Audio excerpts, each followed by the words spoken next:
Hello everyone and welcome to our webinar. My name is Jane Zupian. I'm Senior Director of Product Marketing here at Attivio. We have a very special presentation today. We're very excited because we have with us one of our customers from Thermo Fisher Scientific. We have Tom Cody with us. Tom is a Senior Manager of IT at Thermo Fisher. And I am also joined here by Joe Lichman, who is VP of Technology. So before we get started, I'm just going to let you know that this webinar is being recorded. So everyone who's signed up is going to get a follow-up email with a link to the video recording. So now let's go ahead and dive into today's topic. Our presentation today is going to start out with a few slides from Tom Cody. He's going to tell you what they're doing at Thermo Fisher with the Attivio platform. After that, Joe Lichman is going to follow. He's going to give some more detail about the Attivio platform and the capabilities. And then we'll move into more of a discussion, an open discussion format. So with that said, I'm going to pass the mic over to Tom Cody. Tom? Thank you.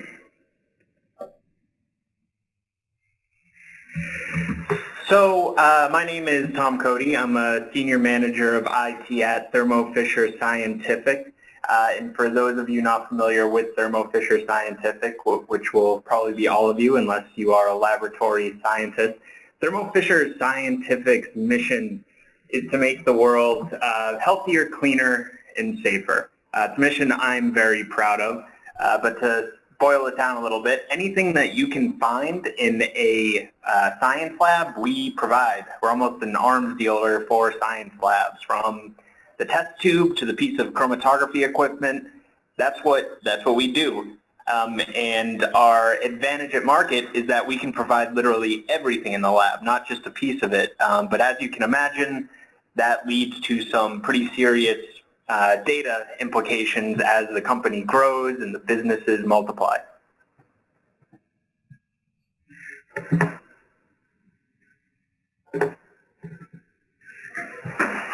So what I'd like to do today is walk you through 4 of our core applications that are powered with Attivio. I'm going to start actually in the bottom left with corporate recognition, and this is a challenge that I imagine most companies face, and that's the idea of identifying exactly who a customer is. Even in a single system, it can be a challenge. You know, people enter the account names in super creative ways, whether it's Pfizer with an F, Pfizer with, 2 P's, Pfizer LLC, maybe a subsidiary of Pfizer. We use the corporate recognition tool to build our account hierarchies.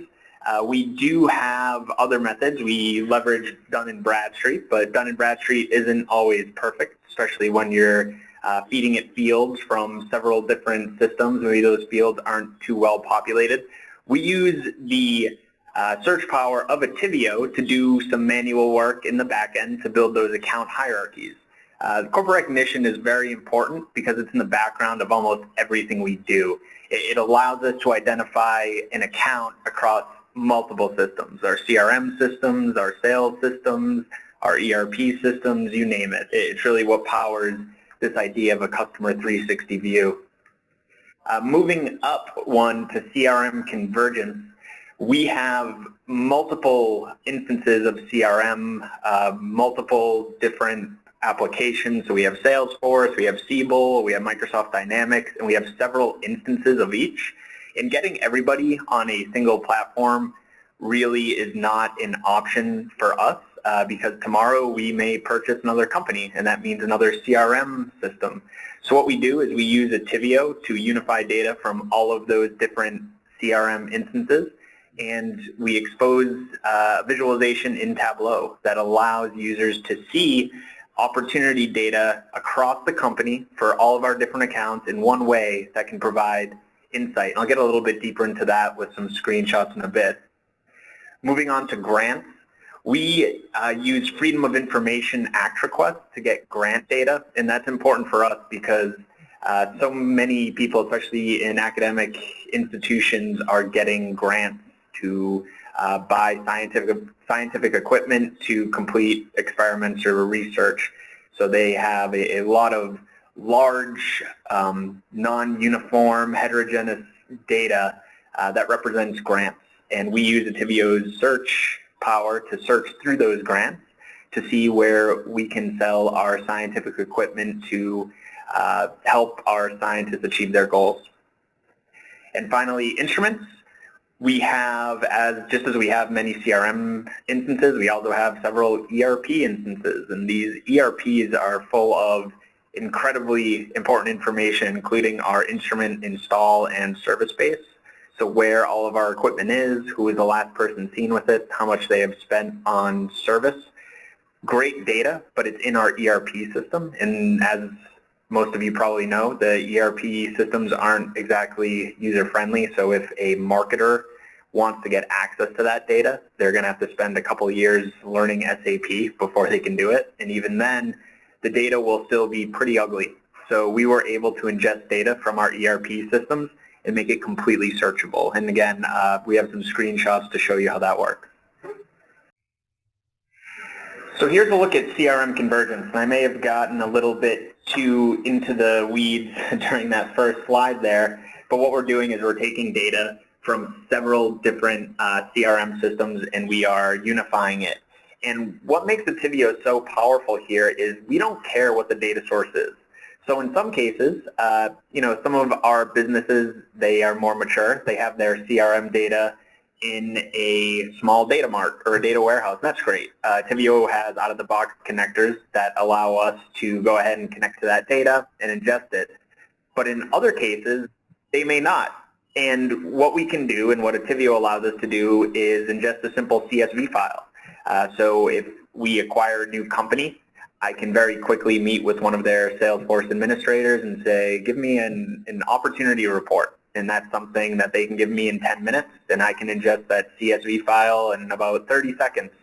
And obviously, that's much quicker than having to wait for a deeper dive and getting that data into one of our data warehouses and dealing with master data, which can take months, if not a year to complete. So we're really able to act quickly on this data using Attivio's dynamic linguistics processing. Here's a deeper look at our grant solution, and I thought I would throw a screenshot in here because it speaks to the usability with Attivio. What we really love about Attivio is it really is an end-to-end solution. We're not just talking about a solution that's for programmers or just a solution that's for the end user. It's really a one-stop shop. So what we do is we ingest this grant data, and in our case it's coming from CSV files, and we make it completely searchable. So now we have our salespeople who may be selling chromatography equipment that is targeting, maybe the research of cancer. So they go in here and they search cancer research, and we search through all of those hundreds of words in the scientific abstracts, and it picks it up. And in that data, they can see who owns the grant, how much the grant is for, and they can reach out.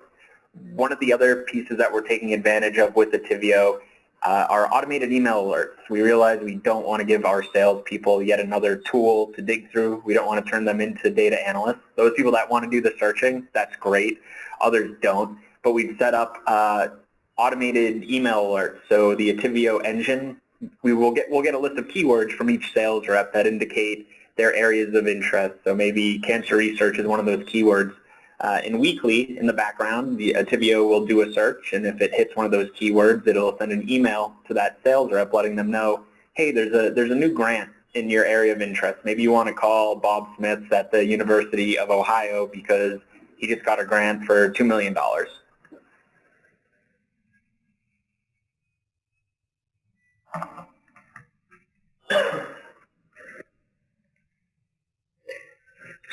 And here's a look at our corporate recognition solution. You can see that the interface is quite similar to what you saw with the grants.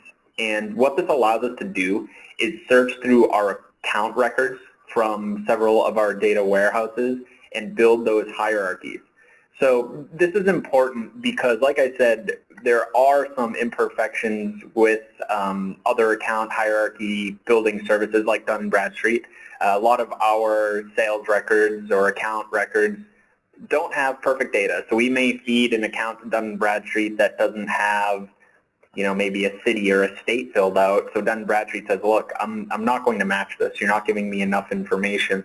But using Attivio's search, we can search for those account names, and whether that person maybe put the account name in the state field, it picks it up.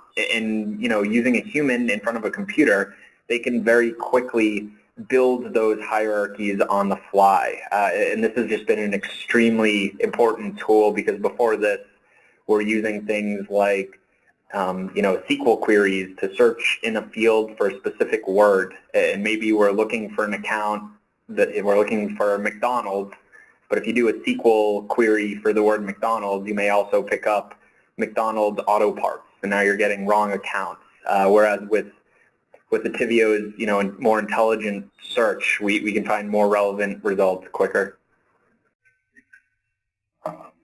And finally, here's our instrument solution. So like I said, the ERP data is gold. It tells us so much about our customer. There's complete install records of when we've installed an instrument, how old that instrument is, when it was last serviced, who it was last seen by. But it's trapped in these ERP systems, many of which are fairly archaic. You need to understand transactions to get into this data. In some cases, you can't export the data. So what we've done is we've gone ahead and connected to these ERP systems, and sometimes the ERP systems are feeding into data warehouses. We've ingested the data, and we make it completely searchable. So we've really democratized this data in the sense that we've made this a self-service tool to our marketing folks, to our sales folks. So now when they are going on a trip to Boston, Massachusetts, they can type in Boston, Massachusetts, only show me instruments that are 10 years or older, that are in the chromatography product line, and they can start to plan their trip. And they can do that in about 5 minutes as opposed to submitting a service desk ticket, waiting 2 weeks to get a report out of Cognos. The report isn't correct. They go back and forth and back and forth. So we've really put the data in the hands of users. And what's great about this is the data, it works as they would expect. Everybody uses Google, and I don't think people understand that our corporate data can be as accessible as this public data is with Google. And when we show this, it always really blows everyone away because they're expecting, hours and hours of training before they can use a corporate tool. Great. Well, thank you, Tom. So now Joe Lichman is going to follow up. Tom has told us a little bit about some of their business applications, some of the applications of the Attivio platform, and Joe is going to follow up with some more detail about what the Attivio platform does. Thank you, Jane. Thank you, Tom, and thank you everyone for coming to the webinar today. When we talk about the Attivio platform, Tom did a really fantastic job of explaining, one critical element that really flowed through across all of the applications he's built, which is it is a platform on which you build multiple applications. So there's multiple use cases. Attivio can support many of them, and they all rely on a couple of key elements. One, and the idea is that it is cognitive insight and cognitive search. That's driving these various applications, and that intelligence that Attivio brings to the platform. So if we look at this slide, what we can see is when Attivio talks about cognitive search, what we're talking about is the end user, your business people, who have a question and are actively seeking an answer. They're typing in a question and they're looking for some information. That's what we call cognitive search. And it's cognitive because it's predictive. It's cognitive because we understand the type of query they're doing. We understand the context of the query. And it's cognitive because it is more refined in how it finds an answer and delivers information. On the other side, we talk about cognitive insight. And Tom had some examples there. For example, what a cognitive insight says is we understand the context of what you're doing, and you don't have to ask us a question. Attivio will start delivering relevant information to you as you do business in line with what you're doing. So, for example, Tom talked about emails being sent out when information that would be relevant to a salesperson would come into the index. That's a good example of cognitive insight. So how does Attivio serve these two high-level use cases? Well, there's two things, two inputs mainly to the platform. There's documents and records, so information. All the information in your organization is accessible no matter what silos they're in, no matter what applications they reside in, whether they're structured or unstructured. Attivio can connect to them. So we have connectors to all these different systems. We can seamlessly bring that in. We can secure them in the way that they are in the source systems, and that is the information that we bring in. That's the lifeblood of all these applications, are the information that you have in your organization that you want to leverage. And Attivio brings that information intelligence. We bring entity extraction. We understand the context of we understand the data itself. We understand if it's mentioning companies, if it's if the sentiment is positive or negative, and we enrich the data with that information. On the other side, we talk about behaviors, how people interact with the content, how they, what is the context of what they're doing. That is what we describe as behavioral intelligence, and that is the other input to the platform. So we bring in contextual data, the clicks. We can bring in an Active Directory, mapping data, what have you, information you have about where the user is, how they're behaving, and how they're interacting with the content. Those both brought together with machine learning are brought into the same index, and we call that the universal index, and it's secure. And by secure, we mean no matter what silo that data was in, no matter what security model or domain it was under, Attivio will completely recreate it. There's no information that the user can see in Attivio that they can't see in the source system, because part of our connectors are to completely sync that up 100%. So, as Tom sort of walked through 4 applications that he built on Attivio, I'll talk to you about some other applications that our other customers were able to deliver and what they saw from it. And as you see, like, each one of these is a question. Applications usually can answer multiple questions, but as you build an application, it hones down into some very challenging and high value question that needs to be answered on a consistent basis, and go through a lot of data and understand the user's intent in order to deliver something relevant. So let's look at what should I know about the parties involved in this transaction. This is an anti-money laundering use case. So really what's happening is if some transaction that takes place in a bank it looks suspicious, how does an investigator quickly figure out what happened in this transaction, who are the counterparties, who was involved, what was the timeline of that set of transactions, what led up to it. And that's how they're going to make that's how the investigator is going to determine whether a crime or a violation has occurred. These are extremely expensive resources, and when they have to go from system to system to system to generate what effectively is a narrative on the transaction, it could be extremely expensive and extremely time-consuming. With Attivio, they were able to speed it up by 80%. So they could reduce the amount of people they needed to do it. They could instead of processing a case in an hour or two, it was down to 15 minutes. Another example, another banking example, what traders are potentially violating bank policies. Insider trading policies are an example. So in this case, Attivio is going through all sorts of communications, whether it's textual, calls, emails, chat, all the various touch points that traders had with their customers and internally is being analyzed in real time. And really the challenge here is how precise can you be? And a lot of systems that are not as sophisticated around understanding communications and textual information came up with 90% false positives, or high levels of false positives. It means that an investigator would have to review and throw away hundreds of research projects a day. With Attivio, that was reduced by 90%. Again, dramatically increasing the efficiency of these systems without losing any of the accuracy. Some other examples, more on the sales side, what product should I recommend to this customers? Again, lots of silos of information, very similar to the use case that Tom talked about, where you're connecting to multiple CRM systems. You're normalizing so you understand who your customer is, a 360 view. And with that 360 view, you begin, the system is able to recommend to the salespeople what assets they should put together and what products they might be able to sell to them. And one of our customers are what they say is a $350 million in efficiencies in field operations. And finally, if you're looking at sort of a combination of structured and unstructured data, how can you optimize maintenance of certain components, in this case, helicopters?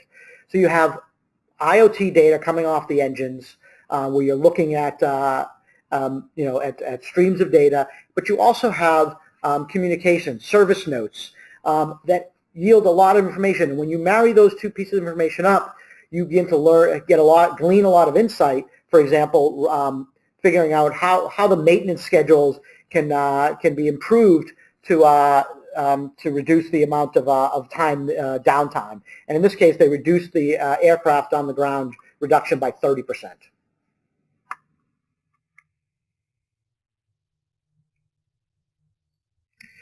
So Attivio talks a lot about what are the underpinnings of our platform. We've got a lot of different ones. We have 8 that we talk about, but I'm going to highlight 4 here today because these are the 4 that really tie up with what the use cases I just described and really tied up with Thermo Fisher's day-to-day operations. So the first one, we talk about dynamic content unification. Really the way to think about this is the information you need to glean this insight to deliver applications like the ones that Thermo Fisher is doing. You need to be able to seamlessly ingest structured and unstructured data.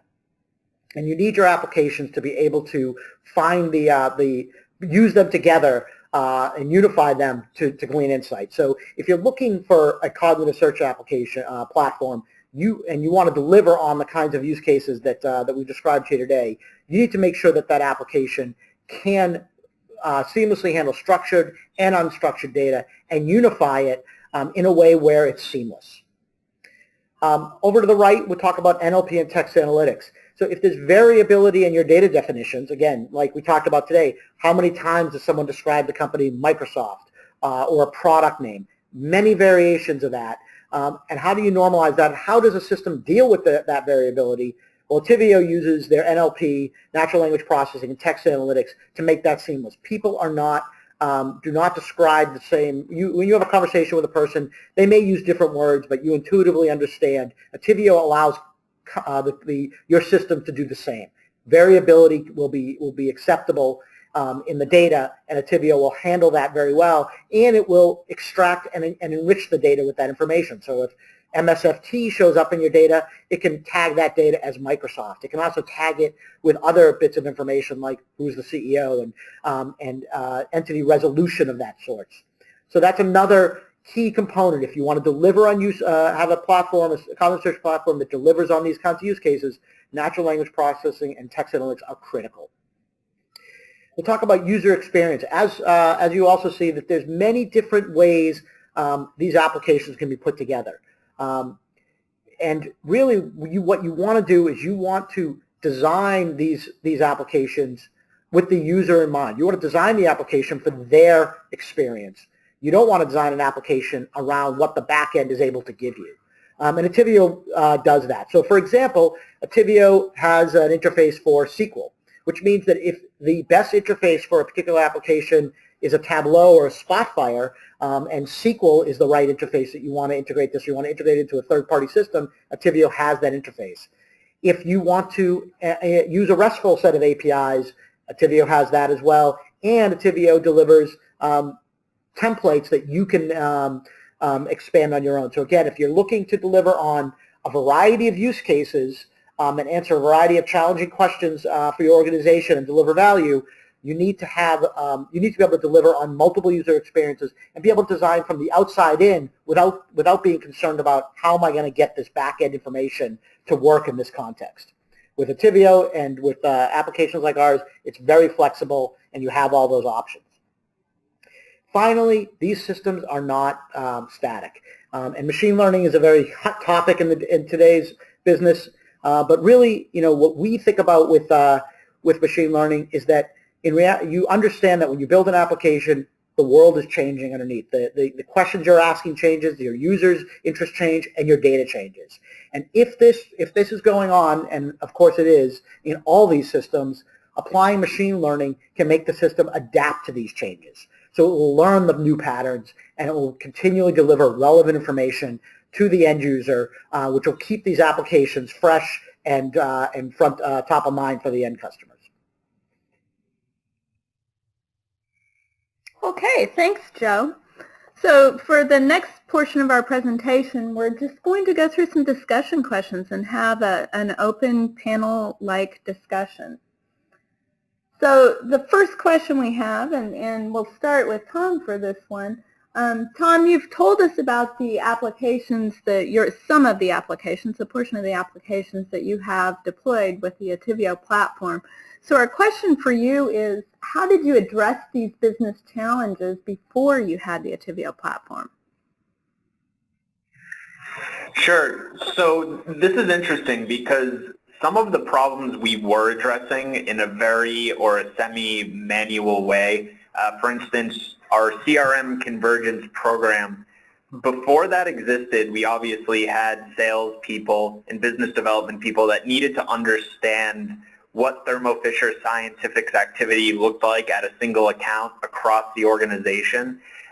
And what that entailed before was somebody literally logging into each of our umpteen CRM systems, getting an export, and then doing their best to find that single account across all of our systems, which was obviously, it's begging for inaccuracies, and it's a big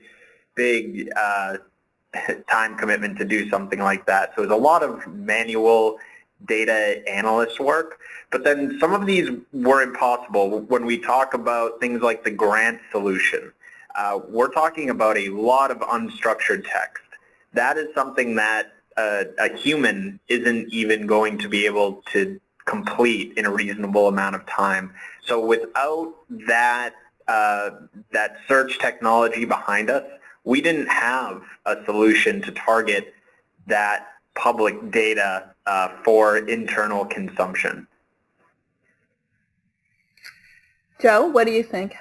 Yeah, I mean that when we talk to prospects and our existing customers, they echo a lot of what Tom said. So there's really two sides of the coin. There's productivity. Most customers we have, or really every customer we have, and prospect we have, they're knowledge workers, and they're increasingly need to enable their knowledge workers to be more productive. A lot of manual labor, a lot of time spent hunting for data, hunting for information, reading through large, grant proposals, which may not even be realistic, does not, is not extreme productivity. And really what these customers are looking for is extreme productivity. The other side is what happens when you free up your knowledge workers to spend more time with the information, and basically spend more time thinking and less time, hunting and pecking and finding and collating data. You're finding insight, you're finding potential for new revenue. So it's really both sides of the coin, but that's what the business challenges boil down to. Higher productivity for your knowledge workers, more insight, and more revenue for your business. Okay. Good. Okay, so next question. So this one, Joe, we'll start with you. What types of business challenges are best served by search technology? So more of a general question. Yeah, I mean, if you have business problems and you look at the source of your business problems and it involves unstructured information, insight that generated by humans, communication, any of those kinds of information, if you're saying to yourself, I've got a growing business, but data is now being found in multiple silos, and if you're also looking at structured data and trying to glean more insight to it, that's when you're looking for search technology. You're looking to be able to work with really the information that the company is generating in a more seamless fashion. If it seems out of control, you're not alone. It seems like that is, information silos, knowledge management issues are paramount in most of the customers we talk to. And there's a couple of reasons for that. One, companies like Thermo Fisher have grown through acquisition, which means they have multiple systems by design. They're bringing on new systems. They need to normalize those quickly. That's a search problem more than anything else. Tom, what do you think, the business challenges that are best served by search technology? Sure. So I know we talk a lot about search technology, but when I think of Attivio, if there's any piece of your business that's scattered in, what Attivio has been calling these silos, that would be helpful to see in one place, that's where it's helpful. That's where it's showing a lot of value. And I know that can be a scary thought because, a lot of the traditional thinking is, okay, well, in order to do that, we need to do master data management.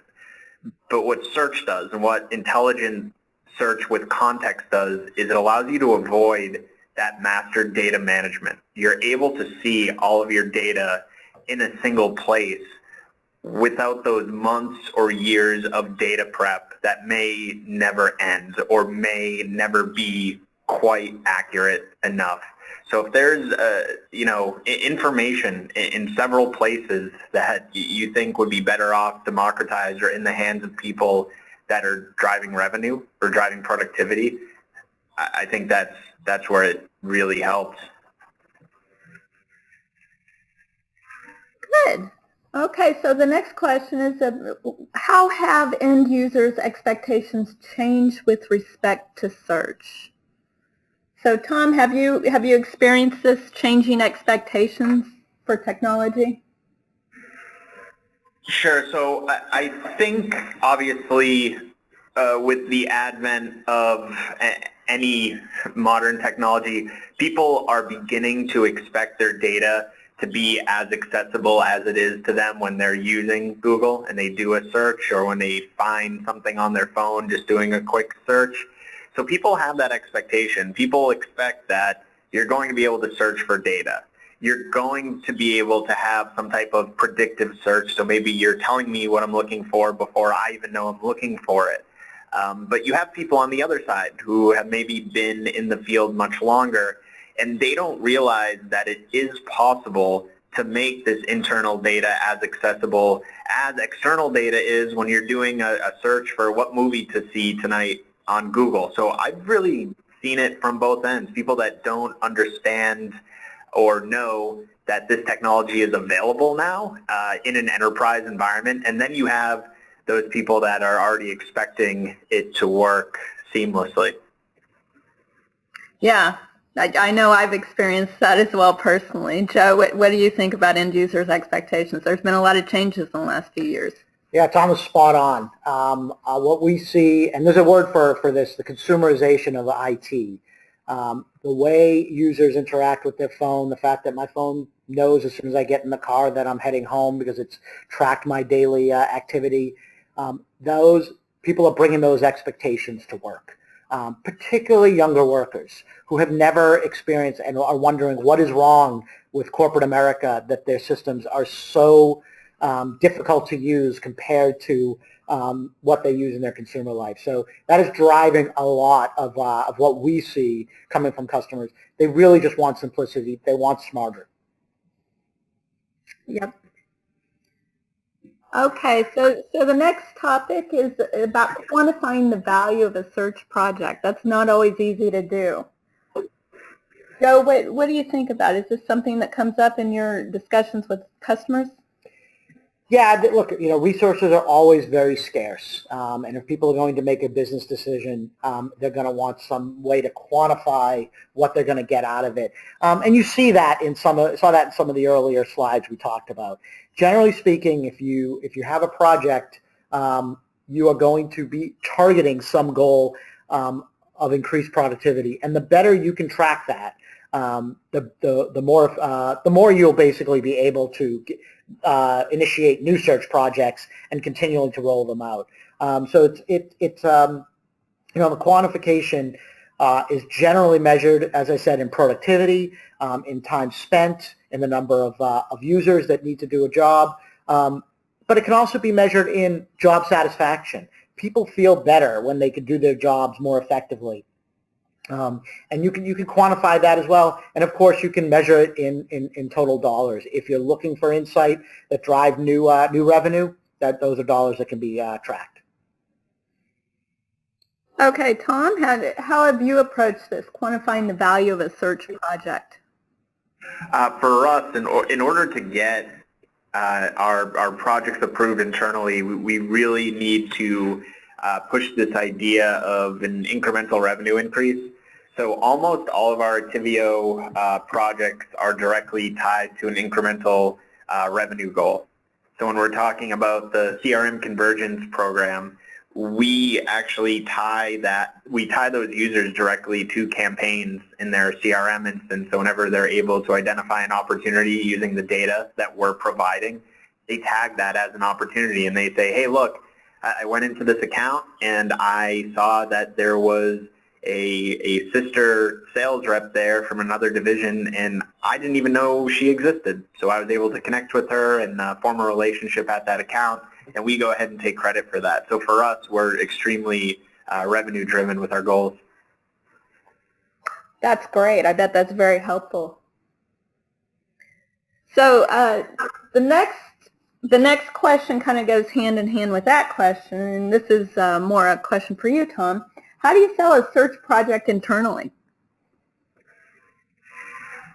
For us, it's been really all about showing the results.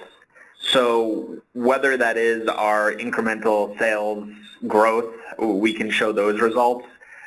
But we also show demos of applications that we've built in the past, because I know time and time again in larger IT organizations, IT can make big promises about big projects and maybe they don't come to fruition, or maybe they take years to come together. We've been able to prove alongside with Attivio's platform, we can generate applications that show value very quickly. We generally run our projects in 3-month life cycles. So in 3 months, we're able to deliver a working application to the end users. So word has really just spread through the company, and we were able to, this was really just a pet project, and our group is now almost exclusively building Attivio applications. Good. Well, we always like to hear that. So the next question, we'll start with you, Joe. How does natural language processing help solve business problems? So yeah, I mean, so the key is to understand what natural language processing does, and what it does is it bridges the gap between the way your machines understand human language and how humans understand human language. So a lot of what we're going to do with natural language processing, what Attivio is going to bring to the table, and what a lot of these applications that Tom has talked about are relying on, is the ability to extract information from the data. So we'll take the grant example.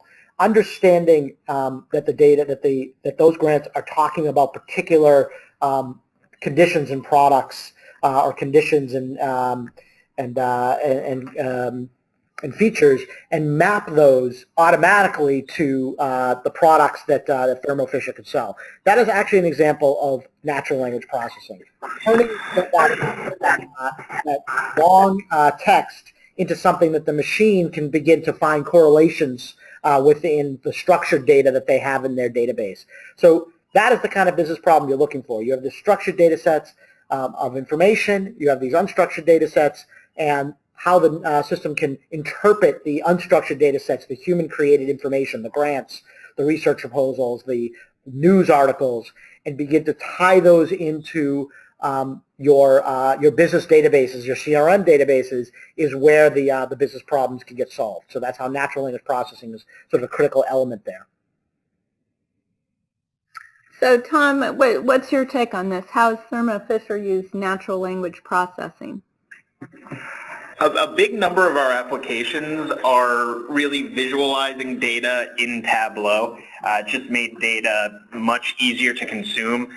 But even though Tableau in the eyes of our users takes a lot of the credit, what they don't realize is for that data to end up looking nice in Tableau, it needs to be normalized first. And that's what we're using natural language processing to do.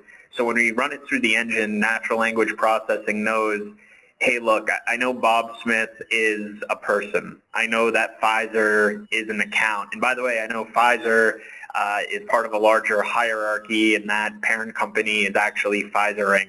I also know that you're trying to spell Boston here, but you spelt it with an extra S. And it's able to normalize that data so that when we present it in something like Tableau, we can get a single view of an activity without having to browse through misspellings or maybe put these things into specific fields. It takes you out of this traditional database mindset and does a lot of that work for us.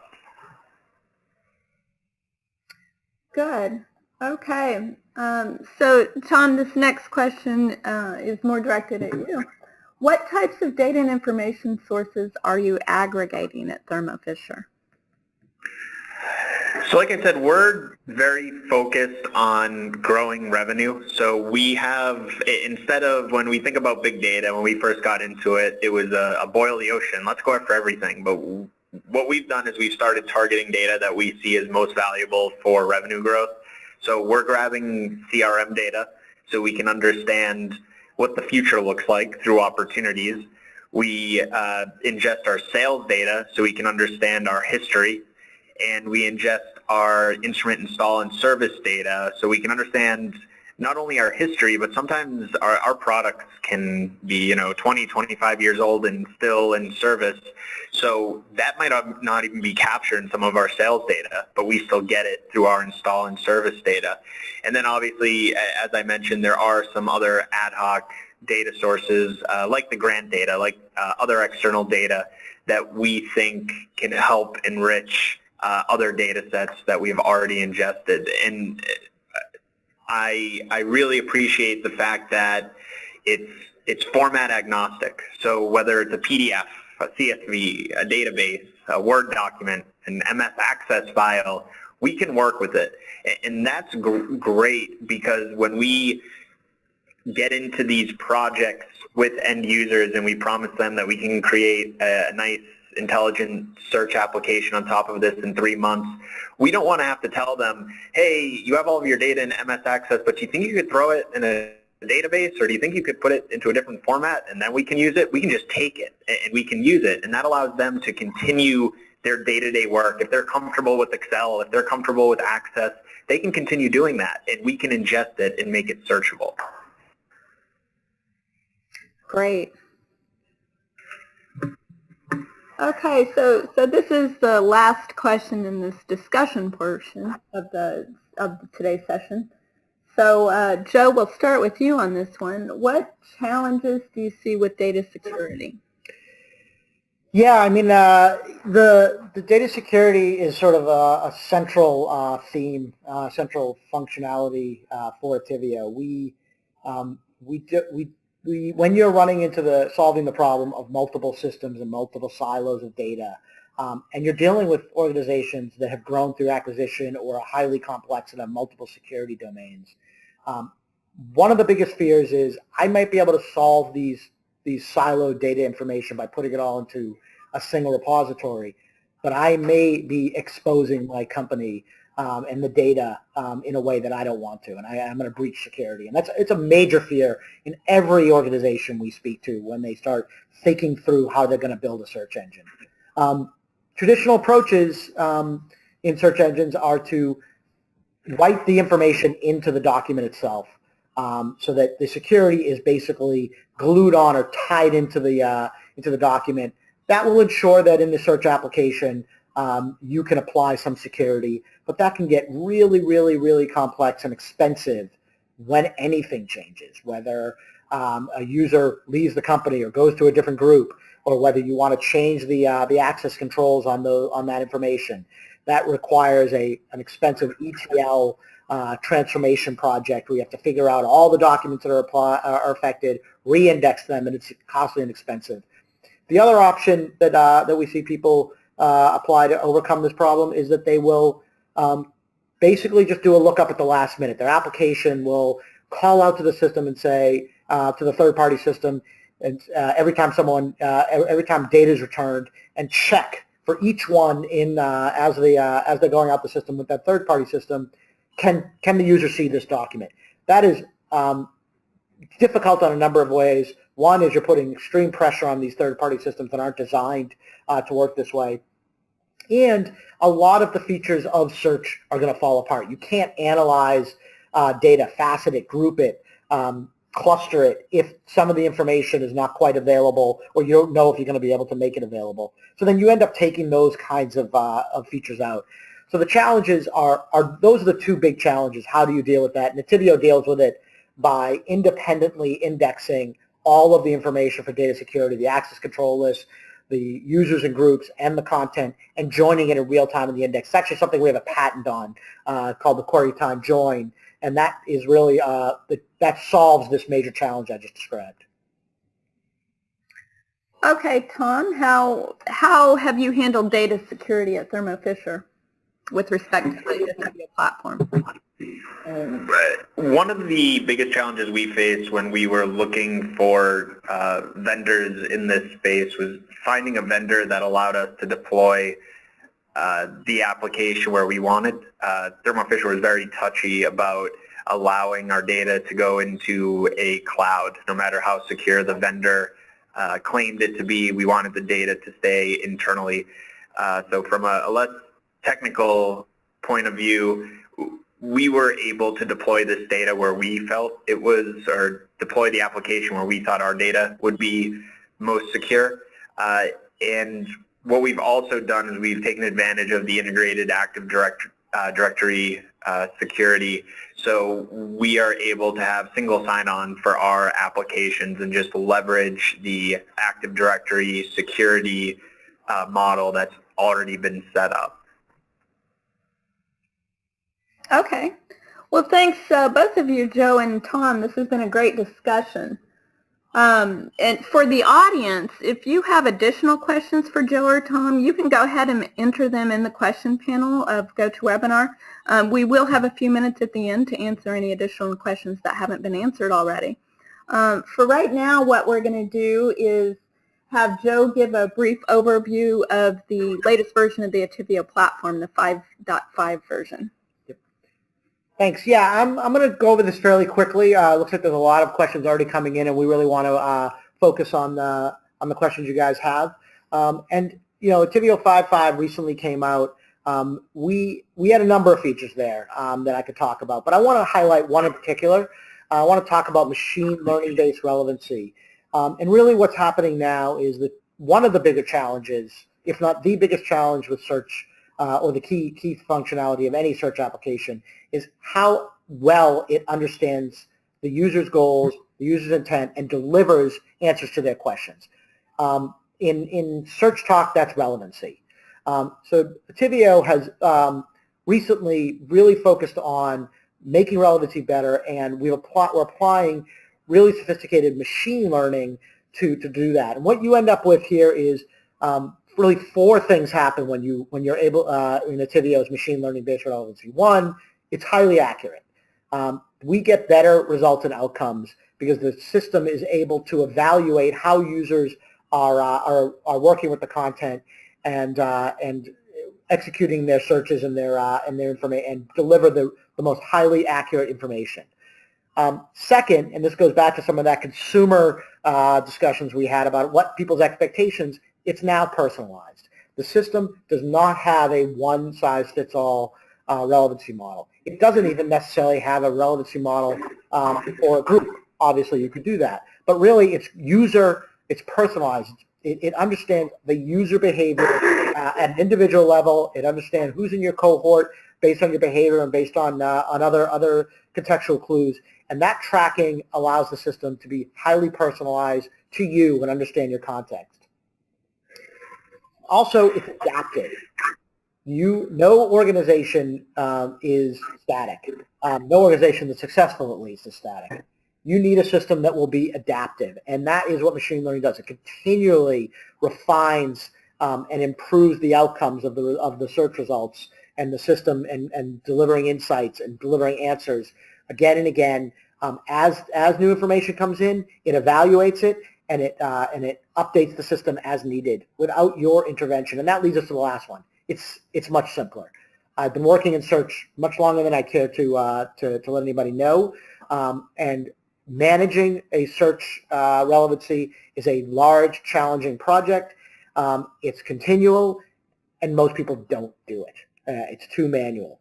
So we're really excited to basically take that critical step off of people's plates and simply do it better and do it for them with less effort. Okay, thanks, Joe.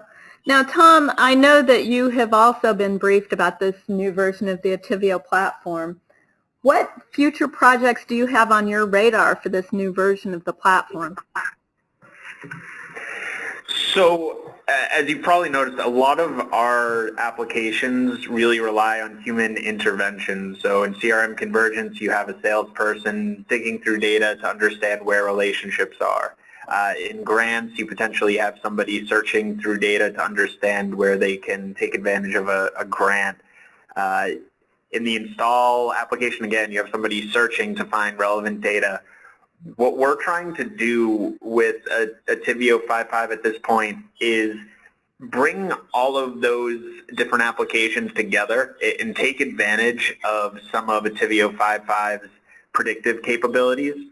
So as we've had these applications in front of users, people expect more, and what we're hearing is we don't want our salespeople or our marketing folks to become data analysts. They're spending too much time looking through this data. It's great data, but we can't have them spending time doing it. We want them selling. So we want to use those predictive capabilities to actually make suggestions based on what they've done in the past. Okay. Well, again, thanks to both of you for your presentations, Joe and Tom. Again, to the audience, if you have any questions for these two speakers, now is your chance to enter them into the question panel. We have a few questions in the queue and just a few minutes left in our session, so we'll get to all the questions we have time for. So the first question I see here is going to be for you, Joe. So I have somebody asking, how does Attivio learn and adapt itself using machine learning? Do you have any use cases or examples that you can share on automatic learning and adapting using machine learning? Sure.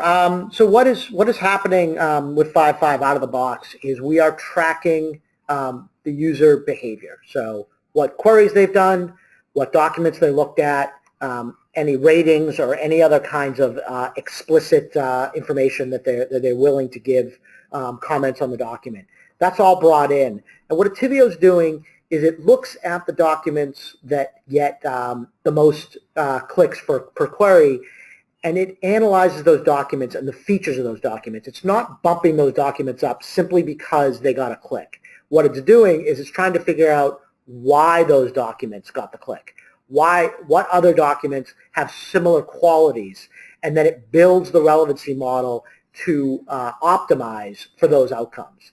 So again, it's not just a voting system. It isn't saying, oh, these get the most clicks, so I'm going to push those up in the result set. Rather, it evaluates the ones that got a click for a certain query, and it looks for patterns in the way the documents are presented and constructed, and the information in those documents, whether they're entities, whether they're authors, all the information, all the intelligence that we have around it, and those become features in the model, and it adapts the model continually to improve the outcomes, which ultimately are represented by users are clicking on the documents and reading them and rating them well.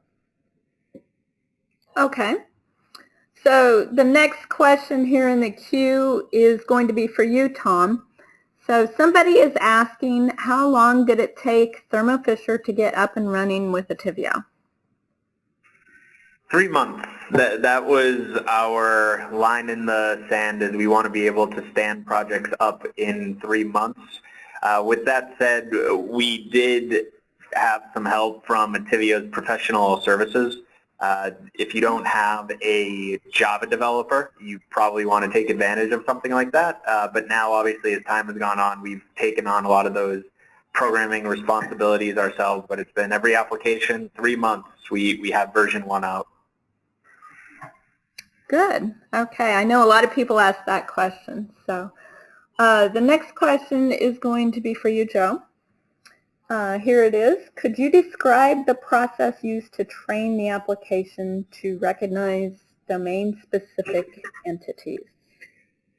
So so if you're training in a machine learning sense, you provide training sets. So tag data that understands the domain. So if you're looking for documents that are classifying to a particular classification scheme, you can give us a set of documents that represent a domain, and the models can be built from that.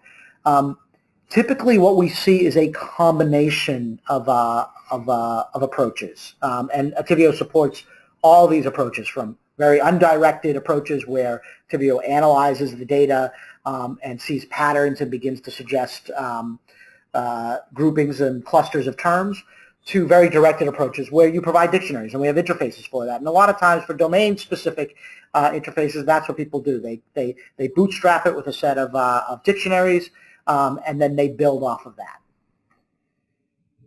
Okay. All right. Well, thank you. Thank you, Joe and Tom. It's time to wrap up the session right now. There are a few more questions in the queue, and we will certainly get back to these people offline. But we're going to go ahead, and we want to be respectful of people's time, so we're going to go ahead and wrap that up. I'd like to thank the audience for participating today. Thank you for joining us, and thank you, Joe, and a special thank you to our guest, Tom Cody. We were very pleased to have you with us today. No problem. Thanks.